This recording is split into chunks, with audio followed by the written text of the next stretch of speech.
Welcome. This is The Curse of the Starborn, a Dogon folk tale. But before we start, don't forget to hit that subscribe button on the Cultural Compass and give this video a like.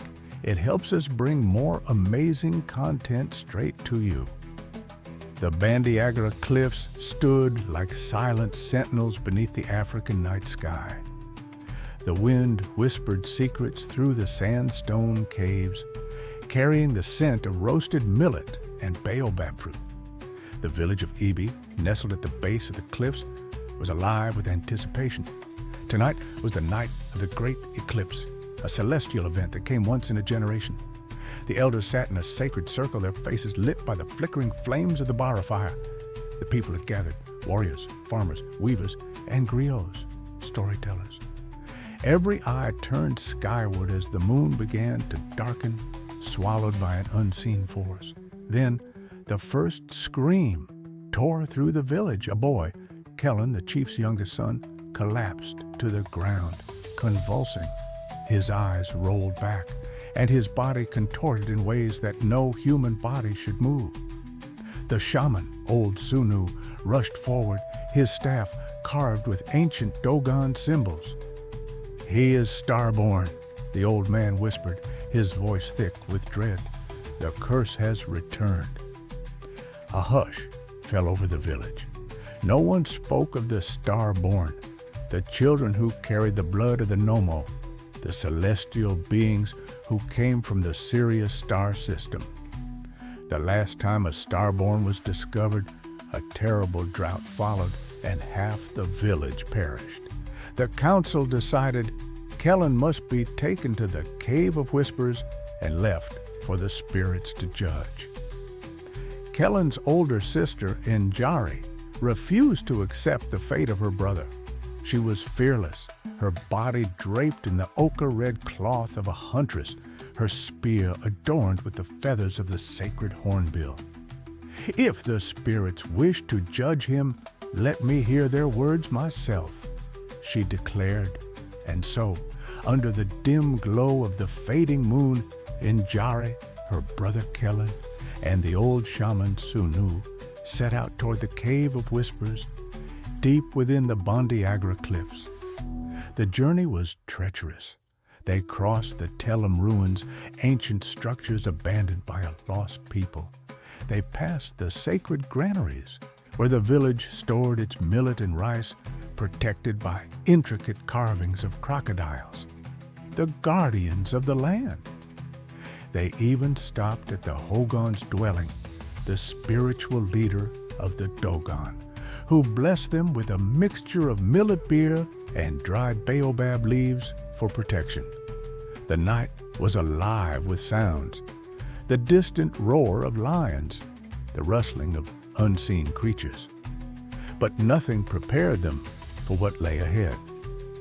When they arrived at the Cave of Whispers, its entrance loomed like a black mouth in the rock. Inside, the air was thick with the scent of damp earth and the distant trickle of underground water. Then the whispers began, soft, echoing voices, ancient, sorrowful, and powerful. Njari gripped her spear. Kellen's convulsions stopped. His eyes snapped open, glowing with an eerie blue light. "I see them," he whispered. "The Nomo. They are watching." A brilliant flash filled the cave, revealing a massive wall covered in ancient Dogon symbols, star maps of Sirius A and B, drawn long before any telescope had seen them. And in the center, a warning. "One shall rise with the gift of the sky. If the village denies him, the land shall wither. If they accept him, he shall bring prosperity." Old Sunu gasped. "We have misread the prophecy. The Starborn are not a curse, Anna. They are a blessing." They ran back to the village as dawn painted the cliffs in gold and crimson. But what they saw made Njari's heart sink. The fields were dying. The millet stalks had shriveled overnight. The Dolo River, their water source, had begun to recede. The curse had begun. With no time to waste, and Jari rushed to the center of the village, dragging Kellen forward. "The spirits have spoken," she cried. "Kellen is our salvation, not our doom." The elders hesitated. Then the ground trembled. A great wind swept through the village, knocking over pots, shaking the baobab trees. Kellen stepped forward, eyes still glowing. He lifted his hands to the sky, and the first raindrop fell, then another and another. The drought ended. The fields turned green. The river swelled once more. Kellen was not a curse. He was a bridge between the Dogon and the stars. Lifting his hands to the sky, and the first raindrop fell, then another and another. The drought ended.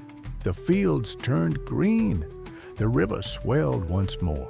Kellen was not a curse. He was a bridge between the Dogon and the stars.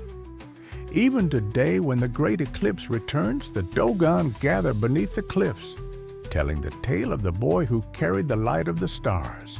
Moral of the story: never fear what you do not understand. Sometimes what seems like a curse is a gift waiting to be embraced. This story, like all great folklore, reminds us that what we fear is often what we need the most. If you enjoyed this journey into Dogon culture, make sure to subscribe and explore more real-world myths and legends with us on the Cultural Compass.